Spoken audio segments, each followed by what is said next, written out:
was your favorite thing to build in Minecraft, I'd probably hesitate for a little while and then say farms. I mean, let's be honest. What is more satisfying in Minecraft than a well-engineered, beautiful farm? Unfortunately, of course, I don't know if there's going to be too many of those in today's video, because of course in this video we're going to be trying our best to build farms in 10 seconds, 1 minute, and 10 minutes. 10 seconds is going to be a real challenge. In fact, I've been really scratching my head as to what farm to even decide for that one. I kind of think that melons might be the way to go, because melons is a food source, so that would technically be a food farm. And generally they're quite simple, but oh, it could be tough. Right, let's stop panicking and let's do this. In 3, 2, 1, go. So we need to start off with something like this. This is where our melon plant is going to be growing, so that's all good. We need to have an observer, block, redstone, and then we need to have something that's going to pick up the items. And that was everything. Was that 10 seconds? I don't know. I'm fairly certain it was. I think we might have just pulled that off. So if I just demonstrate to you that this is actually working, we need to go to random tick speed, which is right the way down there, and set it to 1,000. There it is. I mean, we probably could have done with an extra hopper there, because clearly some items are spilling out. But there we saw the first melon was grown.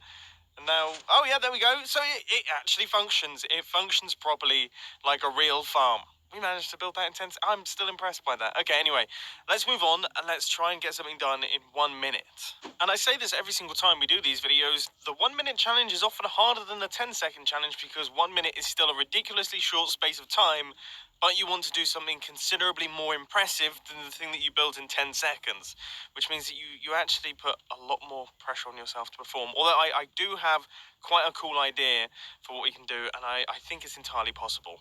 All right, in 3, 2, 1, let's go. So if we place in blocks around like this, we can place in dispensers on either side like that. I guess we're also going to need a block back here, because we've got another dispenser going in there, and that area there is where our water is going to be going. Okay, so out the back here, this is not going to be a very compact design in the slightest.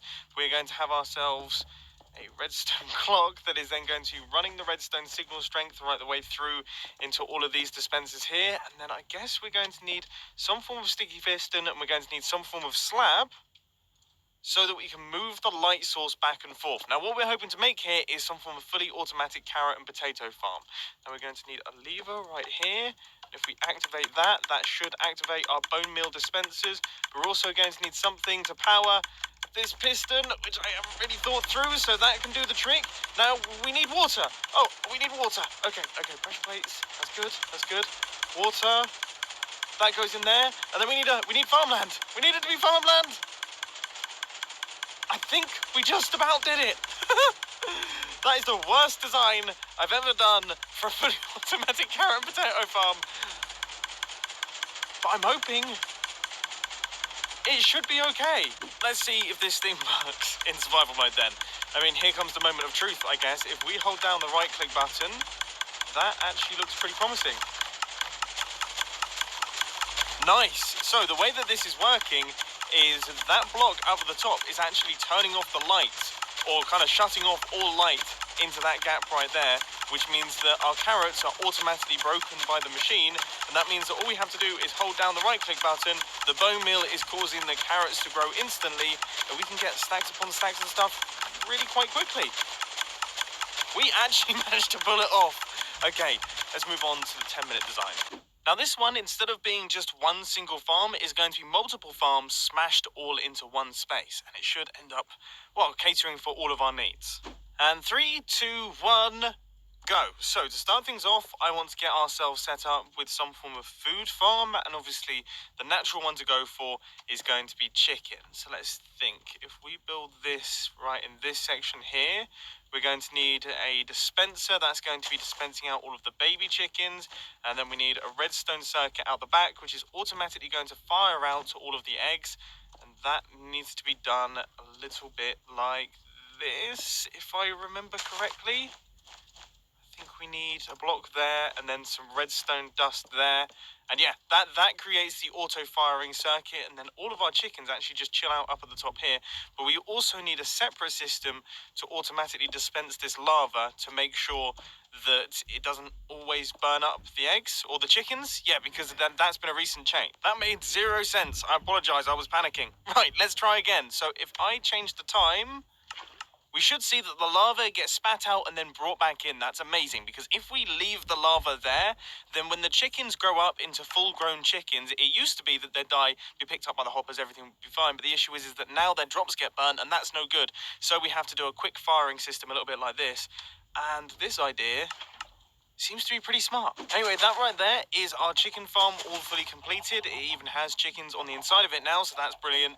Now what I'm going to do is I'm going to create a little plaza right here. This is where we're going to be standing. This is where we're going to be able to access all of the dropping points from the farms. And I think now I'm going to create the melon and pumpkin farms. And I've been thinking, because I accidentally built the entire chicken farm out of yellow wool, don't really know why I did that. I think I'm going to color code all of the farms. So the melon and pumpkin farms are going to be blue, and they're actually going to be relatively simple designs. In fact, fairly similar to the one that we built right at the very start of the episode. They're just going to be a little bit bigger. So each one of those observers is going to detect the growth from the plant, and then the piston is going to break the items. They're going to travel along these water streams into this hopper and end up in this chest. We need two. I want this to be symmetrical for some bizarre reason. Okay, this pair are looking pretty... This is looking really, really good, and we still have plenty of time. So there's a few ideas that I want to put together. Did you see that? The melon farm is working. That was a brilliant demonstration. Okay, I think actually on top of this, I'm going to build up a sugarcane farm.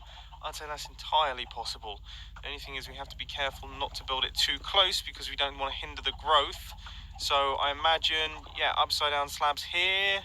And then we'll place it on sand because, let's face it, that just looks better, but it's no faster. I am, however, realizing that maybe I might have bitten off more than I can chew here because this is quite big. I'd also completely forgotten how to make any form of sugarcane farm, but I think this is a good design. I mean, if I place in some sugarcane here... Okay, that's not great. I managed to get that worked out by just changing up some of the repeater timings. So now I'm building up the other side because, once again, for some reason, really want this to be symmetrical. It is looking very cool though, isn't it? So that is that. Right, we now have ourselves two sets of sugarcane farms, melon, pumpkin, chicken.